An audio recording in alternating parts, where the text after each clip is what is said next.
Okay, pero may information ba kayo bakit doon gagawin sa ang info kasi double gem events place sa EDSA at hindi sa Senado?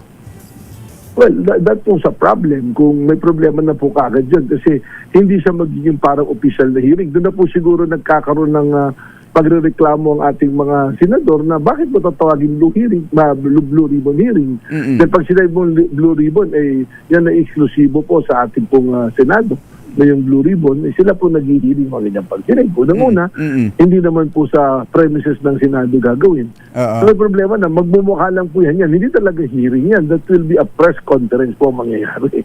Pero hindi ba kayo sinabina o pinadala ng imbitasyon? Wala po. Wala mga imbitasyon. Unang-una, sino po ba dapat pumirma ng sabbina niyan? So hindi po siya matuturing na hearing. Ang problema po dito ni Mike Defensor, pinapalabas niyang hearing, that is a deception also to the public. Na parang bigyan mo ng plot of legitimacy na parang ito, makatotohanan hearing, binanggit niya yung mga senador na darating. Tingnan po natin kung darating.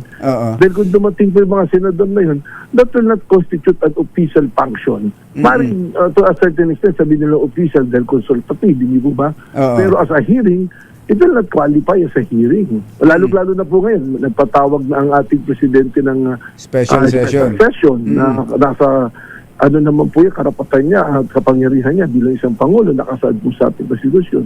So ito sa problem nagkakaroon po ng kalituhan. Hindi po dapat natin kinocompuse. Okay lang po na magsalita, magsabi ng mga iyong pagkontra, mga bagay na kailangan sabihin. Pero let's not confuse the people, yung taong bayan.